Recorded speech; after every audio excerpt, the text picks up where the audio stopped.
So, are we allowed to think aloud here?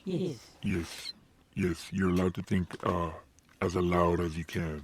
You're determined to break the cyclic violence of community-wide silences around stigmatized issues like mental illness or physical and emotional abuses that undoubtedly affect mental wellness. I think we touched upon this We already. could touch upon it, but So let's talk about physical and emotional abuses. So, yeah, go ahead. It's awesome that I don't even have to ask you a specific question. You just know where to go. It's pretty cool. Good. I'm glad. I'm a talker.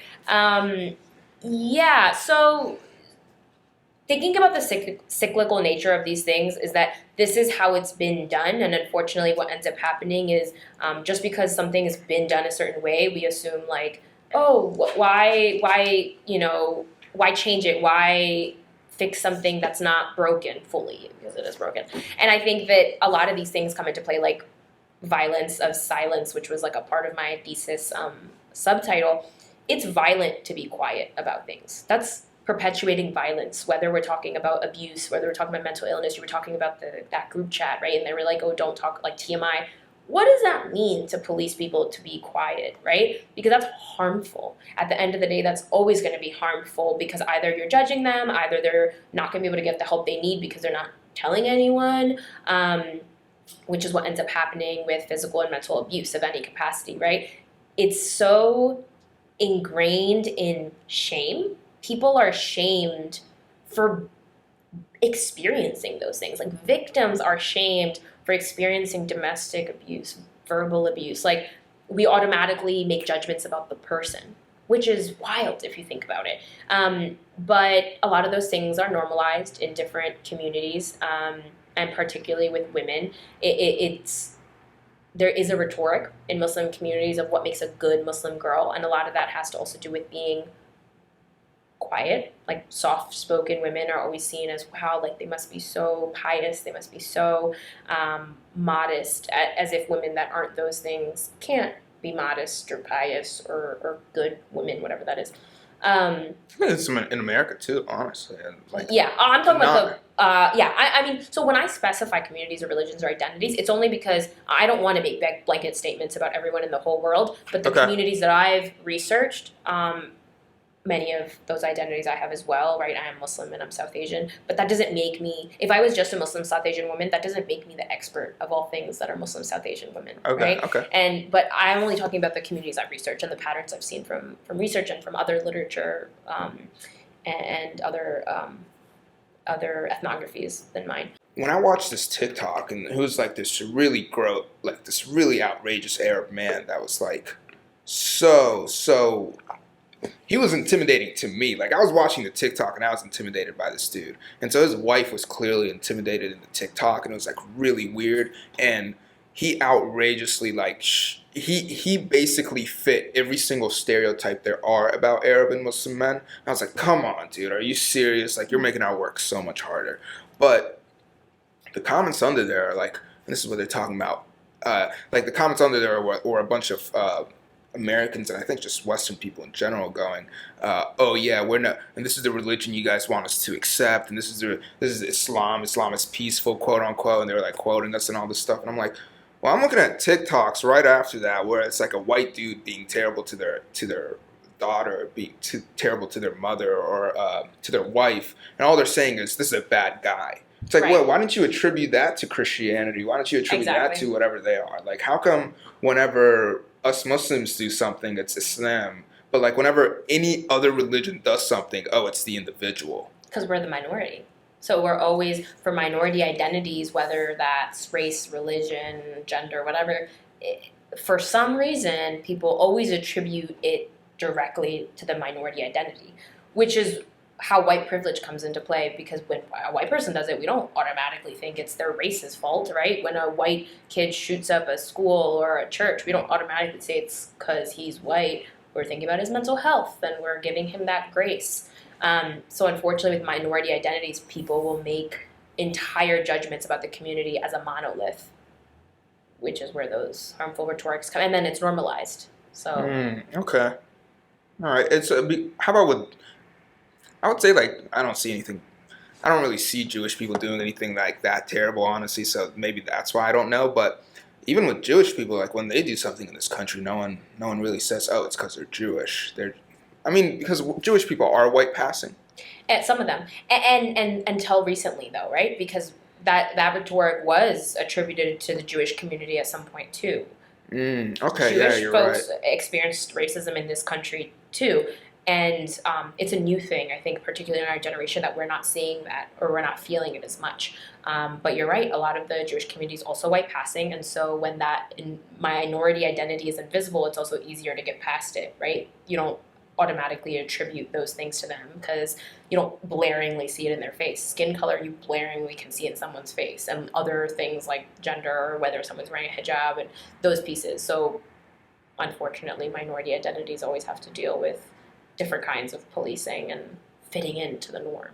Okay, yeah, awesome. Do you have any questions for me?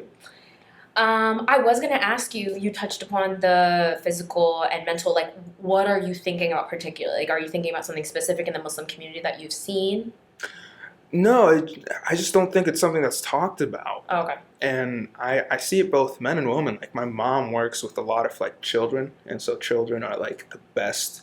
Like they're the biggest tattletales there are. It's like they just come up to my mom and they're like, "My mom abuses my dad and hits him." It's like, whoa, good morning to you too, Charlie. Like, you know. Yeah. So Yeah. it's weird because it's like I didn't even know it was both sides abuse each other. I mean, definitely sure. Men abuse women physically more than women ever do or could, but like, Right, exactly.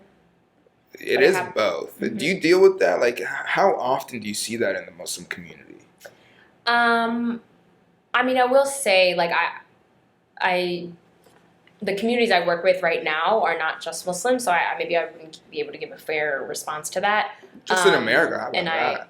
I mean, I'm also not a therapist, so people aren't necessarily always talking to me about that, but I'm in education-based and justice-based spaces that folks oftentimes will talk about those experiences and obviously advocating for domestic violence and related stuff. I mean, it's prevalent. I think the statistics are like, there's like 1 in every 4 women have been assaulted in their lifetime at some point. And there's a lot of statistics we could probably find online, but it's way more normal than we think it is.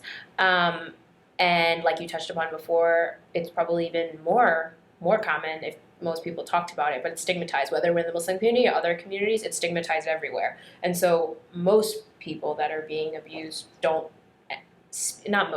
many people don't speak up and aren't getting the help that they need, and end up falling into a cycle of violence, because what's normal to us we will perpetuate to our kids or nieces or nephews or whoever we're teaching. So how did that even happen? Like, that doesn't make any sense to me how these things became stigma.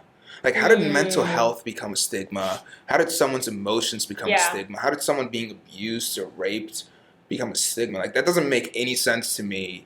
How collectively as people we were like, oh, you being a victim of this is bad. How that happens. I mean, there's a lot of context. So we could go into like the histories of the whys and hows, but it always gets tied back to shame. In some way, shape, or form, we like have found a way to shame people for experiencing those things or feeling certain things, because successful people are professional and put together and so strong that could never. And there's a rhetoric with this too, like, well, strong women don't experience that. Like, what does that mean? That's false, right? Like, anybody could experience it anywhere, no matter how strong you are, how how put together you are, how anything. But we've created this like rhetoric of like the secure, strong, confident person lacking those things. And when you see media representations, and social media, I'm sure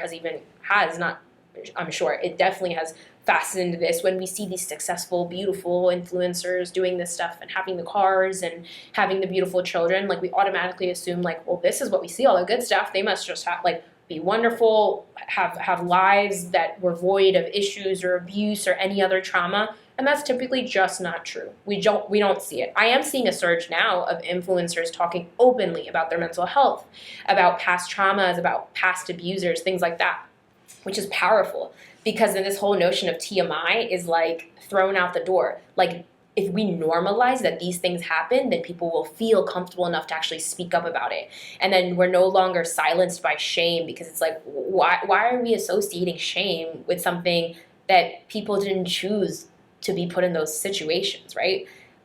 Does that make sense? Like, I think it's a whole lot, like generations of like what's normalized to be like put together and great.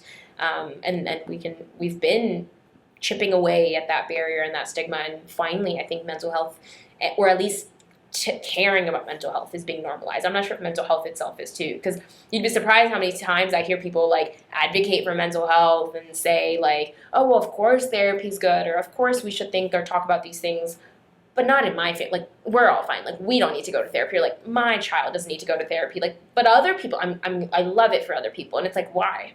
Like, why are you okay with that, but you actually don't practice what you preach? Right. It's because people distance bad things from themselves all the time. Exactly. It's just last thing to touch upon is when my friend, she was telling me about her problems, and then she was like, yeah, how are you doing? And then I told her about my problems, and she was like, it's very weird for me when you reply with your problems. And I was like, why? She's like, because I always see you as like this rock, this strong, like unmovable person who's just, like strong emotionally. I'm like, well, what makes me emotionally strong is I'm open to talk about this. Right. That it's actually the opposite. My willingness to be emotional, my willingness to be in touch with my emotions, to understand whether I'm sad or upset, to allow myself to cry, right, to do all of these things is what makes you strong.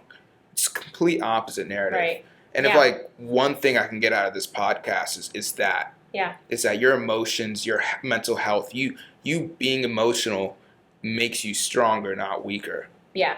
It's funny, I experienced something similar to that where I feel like, not always, obviously I have a close group of friends who know me and care about me in the deepest of ways, but it's very normal for like acquaintances to oftentimes be like, well, I don't even need to check in with you because I know you're always doing great, like you're good, blah, blah. And it's like this notion of like people that are perceived to be strong or comfortable with who they are, as if they can't have mental health issues. Like, this is what I was trying to say earlier. Mental health is different than mental illness. Like, yes, some folks are diagnosed with different mental conditions, mental illnesses. Mental health, everybody has. No matter how happy, strong, secure, confident you are, everyone's dealing with mental health issues. Everyone has things that they deal with day to day that affects like that they'll like hone in on, or they can't get out of their mind, or they're like stressing about whatever that may be. And so I think you're right. Like, you hit the nail on the head. That's the unfortunate reality, that like people don't give that grace to everyone, and they're like, well, I don't even need to check in. And that's harmful, because if we're not checking in with people that we perceive as strong, they're not going to, they can't remain strong. Like you said, it's the talking, it's the conversations, it's the dialogue that even makes people secure or comfortable or confident in those ways. Right. Oh, appreciate you, Ghonva. Thank you for coming on. Do you have it, anything? I could talk about things for hours, whatever you want, but no, nothing specific is coming to mind. Okay. Thank you for coming on. I appreciate you. Thank you. Let's wrap it up. Okay. Bye, everyone. Have a good one.